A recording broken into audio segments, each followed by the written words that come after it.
Rohit Sharma team ಇಂಡಿಯಾಗೆ 2 ICC ಟ್ರೋಫಿಗಳನ್ನು ಗೆದ್ದುಕೊಟ್ಟಂತ ನಾಯಕ. 2024ರಲ್ಲಿ T20 ವಿಶ್ವಕಪ್ ಗೆದ್ದ ಬಳಿಕ T20 ಫಾರ್ಮೆಟ್ಗೆ ಗುಡ್ ಬೈ ಹೇಳಿದ್ರು. ಚಾಂಪಿಯನ್ಸ್ ಟ್ರೋಫಿ ಬಳಿಕ ಏಕದಿನ ಫಾರ್ಮೆಟ್ಗೂ ಕೂಡ ನಿವೃತ್ತಿಯನ್ನ ಹೇಳಬಹುದು ಅಂತ ನಿರೀಕ್ಷೆಯನ್ನ ಮಾಡಲಾಗಿತ್ತು. ಆದರೆ ರೋಹಿತ್ ಅವರ ಪರ್ಫಾರ್ಮೆನ್ಸ್ ಅನ್ನು ನೋಡಿ ಎಲ್ಲರೂ ಕೂಡ ಮತ್ತಷ್ಟು ವರ್ಷ ಟೀಮ್ ಇಂಡಿಯಾ ಪರ ಆಡ್ಲಿ ಅಂತಿದ್ದಾರೆ. ಆದರೆ BCCIಗೆ ಮಾತ್ರ ತಲೆಬಿಸಿ ಜಾಸ್ತಿ ಆಗಿದೆ. ಅದು ಯಾಕೆ ಅನ್ನೋದನ್ನೇ ಹೇಳ್ತೇನೆ. ನಾನು ಶಾಂತ. ನೀವು ಸುದ್ದಿಯಾನದ ಸಬ್ಸ್ಕ್ರೈಬರ್ ಆಗೋದಕ್ಕೆ ಮರಿಬೇಡಿ. ವಿಶ್ವ ಕ್ರಿಕೆಟ್ನಲ್ಲಿ ಟೀಮ್ ಇಂಡಿಯಾವನ್ನ ಯಶಸ್ಸಿನ ಉತ್ತುಂಗಕ್ಕೆ ಏರಿಸಿರುವಂತ Rohit Sharma back to back 2 ICC ಟ್ರೋಫಿಗಳನ್ನು ಭಾರತಕ್ಕೆ ಗೆದ್ದುಕೊಟ್ಟು ದಾಖಲೆ ಬರೆದಿದ್ದಾರೆ. ಆದರೆ ಹಿಟ್ ಮ್ಯಾನ್ರ ಈ ಸಕ್ಸಸ್ಫುಲ್ ಜರ್ನಿ ಹಿಂದೆ ದೊಡ್ಡ ಸ್ಟ್ರಗಲ್ ಇದೆ. ಸಾಲು ಸಾಲು ಸೋಲುಗಳಿಂದ ಕಲಿತ ಪಾಠ ಕೂಡ ಇದೆ. 2022ರ T20 ವಿಶ್ವಕಪ್, 2023ರ ಏಕದಿನ ವಿಶ್ವಕಪ್ ಹಾಗೆ 2023ರ ವಿಶ್ವ ಟೆಸ್ಟ್ ಚಾಂಪಿಯನ್ಶಿಪ್ ಫೈನಲ್ನಲ್ಲಿ ಭಾರತ ಸೋಲುಗಳನ್ನು ಕಂಡಿತ್ತು. ಕೊನೆಯ ಕ್ಷಣದಲ್ಲಿ ಟ್ರೋಫಿ ಕಳ್ಕೊಂಡಿದ್ದಂಥ ಆ ನೋವು ರೋಹಿತ್ ಮತ್ತು ಇಡೀ ತಂಡವನ್ನ ಕಾಡಿತ್ತು. ಕೊನೆಗೆ ಅದೇ ಛಲ ಸೋಲೇ ಕಾಣದೆ T20 ವಿಶ್ವಕಪ್ ಮತ್ತು ಚಾಂಪಿಯನ್ಸ್ ಟ್ರೋಫಿ ಟೈಟಲ್ ಅನ್ನ ಎತ್ತಿ ಹಿಡಿಯುವಂತೆ ಮಾಡಿದೆ. ರೋಹಿತ್ ಕ್ಯಾಪ್ಟನ್ಸಿಯಲ್ಲಿ ಇಡೀ ತಂಡ ಮತ್ತಷ್ಟು ಬಲಿಷ್ಠವಾಗಿದೆ. ಇದೇ ಕಾರಣಕ್ಕೆ ರೋಹಿತ್ ಶರ್ಮಾ ಮತ್ತಷ್ಟು ವರ್ಷ ಭಾರತ ತಂಡವನ್ನ ಮುನ್ನಡೆಸಲಿ ಅಂತ ವಿಶ್ ಮಾಡ್ತಿದ್ದಾರೆ. ಚಾಂಪಿಯನ್ಸ್ ಟ್ರೋಫಿ ಗೆಲುವಿನ ಬಳಿಕ ರೋಹಿತ್ ಪರ ಬ್ಯಾಟಿಂಗ್. ಆಸ್ಟ್ರೇಲಿಯಾ ವಿರುದ್ಧದ ಬಾರ್ಡರ್ ಗವಾಸ್ಕರ್ ಟೆಸ್ಟ್ ಸರಣಿಯಲ್ಲಿ ರೋಹಿತ್ ಶರ್ಮಾ ಕಳಪೆ ಫಾರ್ಮ್ನಿಂದ ಬಳಲ್ತಾ ಇದ್ರು. ಆಡಿದ 3 ಪಂದ್ಯಗಳಲ್ಲೂ ಕೂಡ ಹೇಳಿಕೊಳ್ಳುವಂತ ಪ್ರದರ್ಶನ ನೀಡಿರಲಿಲ್ಲ. ಹೀಗಾಗಿ ರೋಹಿತ್ ಕ್ರಿಕೆಟ್ಗೆ ಗುಡ್ ಬೈ ಹೇಳೋದೇ ಬೆಸ್ಟ್ ಅಂತೆಲ್ಲ ಹೇಳಲಾಗ್ತಾ ಇತ್ತು.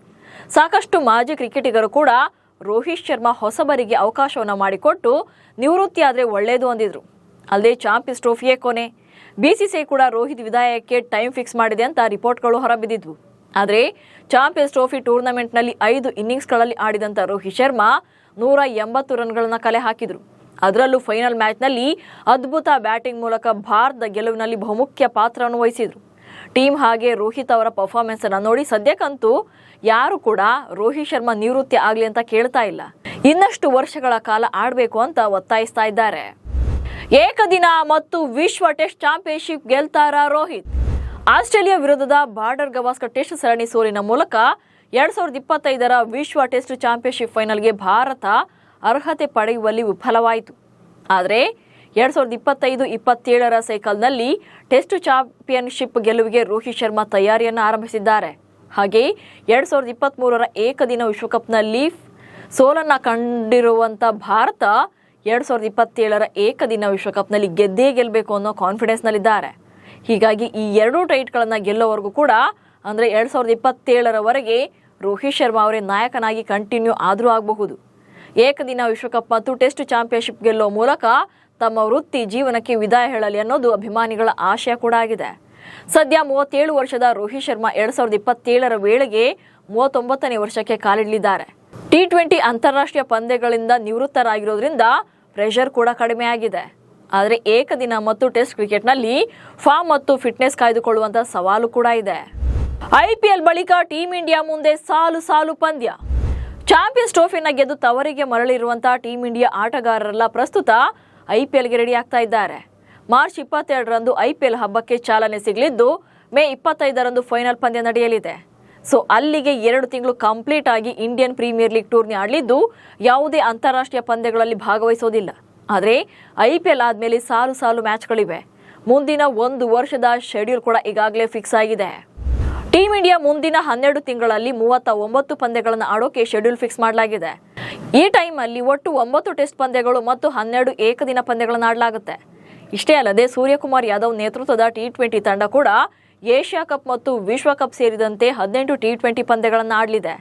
ಭಾರತ ತಂಡ ಜೂನ್ 21ರಿಂದ ಆಗಸ್ಟ್ 4ರವರೆಗೆ ಇಂಗ್ಲೆಂಡ್ ಪ್ರವಾಸವನ್ನು ಕೈಗೊಳ್ಳಲಿದೆ. 5 ಪಂದ್ಯಗಳ ಟೆಸ್ಟ್ ಸರಣಿ ಇಲ್ಲಿ ನಡೆಯುತ್ತೆ. ಆನಂತರ ಆಗಸ್ಟ್ನಲ್ಲಿ ಬಾಂಗ್ಲಾದೇಶದಲ್ಲಿ 3 ಏಕದಿನ ಮತ್ತು 3 T20 ಪಂದ್ಯಗಳನ್ನು ಆಡಲಿದೆ. ಸೆಪ್ಟೆಂಬರ್ನಲ್ಲಿ ಏಷ್ಯಾ ಕಪ್ನಲ್ಲಿ ಭಾಗವಹಿಸಿದ ಬಳಿಕ ಅಕ್ಟೋಬರ್ನಲ್ಲಿ ವೆಸ್ಟ್ ಇಂಡೀಸ್ ವಿರುದ್ಧ 2 ಟೆಸ್ಟ್ ಪಂದ್ಯಗಳನ್ನು ಆಡೋಕೆ ಭಾರತ ತಂಡ ರೆಡಿಯಾಗಿದೆ. ಇನ್ನು ಅಕ್ಟೋಬರ್ ಮತ್ತು ನವೆಂಬರ್ನಲ್ಲಿ ಆಸ್ಟ್ರೇಲಿಯಾ ಪ್ರವಾಸವನ್ನು ಕೈಗೊಳ್ಳಲಿದ್ದು 3 ಏಕದಿನ ಮತ್ತು 5 T20 ಪಂದ್ಯಗಳನ್ನು ಆಡಲಿದೆ. ಇನ್ನು ನವೆಂಬರ್ ಡಿಸೆಂಬರ್ನಲ್ಲಿ ದಕ್ಷಿಣ ಆಫ್ರಿಕಾ ತಂಡ ಭಾರತ ಪ್ರವಾಸವನ್ನು ಕೈಗೊಳ್ಳಲಿದ್ದು 2 ಟೆಸ್ಟ್ ಮ್ಯಾಚ್ ಹಾಗೆ 3 ಏಕದಿನ ಮತ್ತು 5 T20 ಪಂದ್ಯಗಳನ್ನು ಆಡಲಿದೆ. ಇನ್ನು 2026 ಜನವರಿಯಲ್ಲಿ ನ್ಯೂಜಿಲೆಂಡ್ ತಂಡ ಭಾರತ ಪ್ರವಾಸವನ್ನು ಕೈಗೊಳ್ಳಲಿದ್ದು ಇಲ್ಲಿ 3 ಏಕದಿನ ಹಾಗೆ 5 T20 ಪಂದ್ಯಗಳನ್ನಾಡಲಿದೆ. ಇನ್ನು ಫೆಬ್ರವರಿ ಮತ್ತು ಮಾರ್ಚ್ನಲ್ಲಿ T20 ವಿಶ್ವಕಪ್ ಆಯೋಜನೆ ಮಾಡಲಾಗುತ್ತೆ. ಸೊ ಅಲ್ಲಿಗೆ ಮುಂದಿನ 12 ತಿಂಗಳ ಕಾಲ ಟೀಮ್ ಇಂಡಿಯಾ ಕಂಪ್ಲೀಟ್ ಆಗಿ ಬ್ಯುಸಿ ಆಗಲಿದೆ. 2.5 ವರ್ಷಗಳಲ್ಲಿ ಟೀಮ್ ಇಂಡಿಯಾ ಮುಂದಿವೆ 3 ವಿಶ್ವಕಪ್. 2013ರಿಂದ 2024ರವರೆಗೆ ಅಂದ್ರೆ ಬರೋಬ್ಬರಿ 11 ವರ್ಷಗಳ ಕಾಲ ಒಂದೇ ಒಂದು ICC ಟ್ರೋಫಿ ಗೆಲ್ಲದಂತ ಟೀಮ್ ಇಂಡಿಯಾ ಇದೀಗ 9 ತಿಂಗಳ ಅಂತರದಲ್ಲಿ 2 ಪ್ರಶಸ್ತಿಗಳನ್ನು ಮುಡಿಗೇರಿಸಿಕೊಂಡಿದೆ. ಈ 2 ಟೂರ್ನಿಗಳಲ್ಲಿ ಚಾಂಪಿಯನ್ ಪಟ್ಟ ಅಲಂಕರಿಸಿರುವಂತಹ ಟೀಮ್ ಇಂಡಿಯಾದ ಮುಂದಿನ ಟಾರ್ಗೆಟ್ T20 ವಿಶ್ವಕಪ್. ಈ ವಿಶ್ವಕಪ್ ಬೆನ್ನಲ್ಲೇ ಭಾರತ ತಂಡ ಏಕದಿನ ವಿಶ್ವಕಪ್ ಟೂರ್ನಿಯನ್ನು ಆಡಲಿದೆ. ಇದರ ನಡುವೆ ವಿಶ್ವ ಟೆಸ್ಟ್ ಚಾಂಪಿಯನ್ಶಿಪ್ ಫೈನಲ್ ಆಡುವ ಅವಕಾಶ ಕೂಡ ದೊರಕಲಿದೆ. ಅಂದ್ರೆ ಮುಂದಿನ 2.5 ವರ್ಷಗಳಲ್ಲಿ 3 ವಿಶ್ವಕಪ್ಗಳಲ್ಲಿ ಆಡಬೇಕಿದೆ. 2026ರ ಫೆಬ್ರವರಿ ಮತ್ತು ಮಾರ್ಚ್ನಲ್ಲಿ T20 ವಿಶ್ವಕಪ್ ನಡೆಯಲಿದೆ. ಈ ಟೂರ್ನಿಗೆ ಭಾರತ ಮತ್ತು ಶ್ರೀಲಂಕಾ ಆತಿಥ್ಯವನ್ನು ವಹಿಸಿವೆ. ಇನ್ನು 2007ರ ಅಕ್ಟೋಬರ್ ಮತ್ತು ನವೆಂಬರ್ ನಡುವೆ ನಡೆಯಲಿರುವಂತಹ ಏಕದಿನ ವಿಶ್ವಕಪ್ ಅನ್ನು ಸೌತ್ ಆಫ್ರಿಕಾ, ನಮೀಬಿಯಾ ಹಾಗೆ ಜಿಂಬಾಬ್ವೆ ಜಂಟಿಯಾಗಿ ಆಯೋಜನೆ ಮಾಡಲಿವೆ. ಇನ್ನು 2027ರ ವಿಶ್ವ ಟೆಸ್ಟ್ ಚಾಂಪಿಯನ್ಶಿಪ್ ಫೈನಲ್ ಪಂದ್ಯ ಜೂನ್ ತಿಂಗಳಲ್ಲಿ ನಡೆಯಲಿದೆ. ಈ ಸರಣಿಯ ಫೈನಲ್ ಪಂದ್ಯಕ್ಕೆ ಇಂಗ್ಲೆಂಡ್ನ ಲಾರ್ಡ್ಸ್ ಮೈದಾನ ಆತಿಥ್ಯವನ್ನು ವಹಿಸಲಿದೆ. ಸದ್ಯಕ್ಕಂತೂ ನಿವೃತ್ತಿ ಪಡೆಯಲ್ಲವೆಂದ ರೋಹಿತ್ ಶರ್ಮಾ. ಚಾಂಪಿಯನ್ಸ್ ಟ್ರೋಫಿ ಬಳಿಕ ತಮ್ಮ ನಿವೃತ್ತಿ ಬಗ್ಗೆ ರೋಹಿತ್ ಶರ್ಮಾ ಸ್ಪಷ್ಟನೆಯನ್ನು ನೀಡಿದರು. ನಿವೃತ್ತಿ ಊಹಾಪೋಹಗಳನ್ನು ತಳ್ಳಿ ಹಾಕಿರುವಂಥ ರೋಹಿತ್ ಶರ್ಮಾ ಏಕದಿನ ಕ್ರಿಕೆಟ್ ಇಂದ ಸದ್ಯಕ್ಕಂತೂ ನಿವೃತ್ತಿ ಆಗಲ್ಲ, ದಯವಿಟ್ಟು ವದಂತಿಗಳನ್ನು ಹರಡಬೇಡಿ, ಭವಿಷ್ಯದ ಬಗ್ಗೆ ಭವಿಷ್ಯದಲ್ಲೇ ನಿರ್ಧಾರ ಮಾಡ್ತೇನೆ ಎಂದಿದ್ದಾರೆ. ಚಾಂಪಿಯನ್ಸ್ ಟ್ರೋಫಿಯ ಫೈನಲ್ ಪಂದ್ಯದಲ್ಲಿ ಚಾಂಪಿಯನ್ ಆಟವಾಡಿದಂಥ ರೋಹಿತ್ ಶರ್ಮಾ 83 ಎಸೆತಗಳಲ್ಲಿ 76 ರನ್ಗಳನ್ನು ಕಲೆ ಹಾಕಿದ್ರು. ಇದರಲ್ಲಿ 7 ಬೌಂಡ್ರಿ ಮತ್ತು 3 ಸಿಕ್ಸರ್ಗಳು ಸೇರಿದ್ವು. ಕೈಲ್ ಜೇಮಿಸನ್ ಎಸೆದಂತ ಇನ್ನಿಂಗ್ಸ್ನ 2ನೇ ಎಸೆತದಲ್ಲಿ ತಮ್ಮ ಟ್ರೇಡ್ ಮಾರ್ಕ್ ಫುಲ್ ಶಾಟ್ ಮೂಲಕ ಸಿಕ್ಸರ್ ಬಾರಿಸುವ ಮೂಲಕ ಇನ್ನಿಂಗ್ಸ್ ಅನ್ನು ಆರಂಭ ಮಾಡಿದ್ರು. ರೋಹಿತ್ 41 ಎಸೆತಗಳಲ್ಲಿ ಅರ್ಧ ಶತಕ ಕೂಡ ಕಂಪ್ಲೀಟ್ ಮಾಡಿದ್ರು. ICC ಟೂರ್ನಿಯ ಫೈನಲ್ನಲ್ಲಿ ಇದು ಅವರ ಮೊದಲ 50+ ಸ್ಕೋರ್ ಆಗಿತ್ತು. ಇದೇ ಪರ್ಫಾರ್ಮೆನ್ಸ್ ಬಳಿಕ ರೋಹಿತ್ ಶರ್ಮಾ ಇನ್ನಷ್ಟು ದಿನ ಕ್ರಿಕೆಟ್ ಅಲ್ಲಿ ಮುಂದುವರಿಯಲಿ ಅಂತ ವಿಶ್ ಮಾಡೋರ ಸಂಖ್ಯೆ ಕೂಡ ಜಾಸ್ತಿ ಆಗಿದೆ. ಹೊಸ ತಂಡ ಕಟ್ಟಲು BCCI ಮೆಗಾ ಪ್ಲಾನ್. ಹೀಗೆ ರೋಹಿತ್ ಶರ್ಮಾ ಸದ್ಯಕ್ಕೆ ನಿವೃತ್ತಿ ಆಗಲ್ಲ ಅಂತಿದ್ದಾರೆ ನಿಜ, ಆದರೆ BCCIಗೆ ಈಗ ಇದೇ ದೊಡ್ಡ ತಲೆನೋವಾಗಿದೆ. ರೋಹಿತ್ ಶರ್ಮಾ ಏಕದಿನ ಕ್ರಿಕೆಟ್ನಲ್ಲಿ ಮುಂದುವರೆದರೂ ಕೂಡ ಟೆಸ್ಟ್ ತಂಡದಲ್ಲಿ ಸ್ಥಾನ ಪಡೆಯೋದು ಅನುಮಾನ ಇದೆ. ಯಾಕಂದ್ರೆ ಬಾರ್ಡರ್ ಗವಾಸ್ಕರ್ ಟೆಸ್ಟ್ ಸರಣಿಯಲ್ಲಿ ಹಿಟ್ಮ್ಯಾನ್ ಕಡೆಯಿಂದ ನಿರೀಕ್ಷಿತ ಪ್ರದರ್ಶನ ಮೂಡಿ ಬಂದಿರಲಿಲ್ಲ. ಅಲ್ಲದೆ ಭವಿಷ್ಯದ ದೃಷ್ಟಿಯಿಂದ ಭಾರತ ಹೊಸ ಟೆಸ್ಟ್ ತಂಡವನ್ನು ಸಹ ಕಟ್ಟಬೇಕಿದೆ. ಹೀಗಾಗಿ ಇಂಗ್ಲೆಂಡ್ ವಿರುದ್ಧದ ಟೆಸ್ಟ್ ಸರಣಿಯಿಂದ ರೋಹಿತ್ ಶರ್ಮಾ ಹೊರಬಿದ್ದರೂ ಕೂಡ ಅಚ್ಚರಿ ಪಡಬೇಕಿಲ್ಲ. ಆಸ್ಟ್ರೇಲಿಯಾ ವಿರುದ್ಧದ ಈ ಸರಣಿಯಲ್ಲಿ ರೋಹಿತ್ ಶರ್ಮಾ 5 ಇನ್ನಿಂಗ್ಸ್ಗಳಲ್ಲಿ ಕಲೆ ಹಾಕಿದ್ದು ಕೇವಲ 31 ರನ್ಗಳನ್ನು. ಅಂದರೆ ಟೀಮ್ ಇಂಡಿಯಾ ನಾಯಕ ಕೇವಲ 6.20 ಸರಾಸರಿಯಲ್ಲಿ ಮಾತ್ರ ರನ್ ಗಳಿಸಿದ್ರು. ಹೀಗಾಗಿ ಹಿಟ್ಮ್ಯಾನ್ ಅವರನ್ನ ಟೆಸ್ಟ್ ತಂಡದಿಂದ ಕೈಬಿಡೋ ಬಗ್ಗೆ ಕೂಡ ಚರ್ಚೆಗಳು ನಡೀತಾ ಇವೆ. ಆದರೆ ವೈಟ್ ಬಾಲ್ನಲ್ಲಿ ತಂಡವನ್ನು ಯಶಸ್ವಿಯಾಗಿ ಮುನ್ನಡೆಸಿರುವಂಥ ರೋಹಿತ್ರನ್ನ ರೆಡ್ ಬಾಲ್ನಲ್ಲಿ ಕೈ ಬಿಡಬೇಕು ಅಥವಾ ಬೇಡವೋ ಅನ್ನುವಂಥ ಸಂದಿಗ್ಧ ಸ್ಥಿತಿಯಲ್ಲಿದೆ BCCI.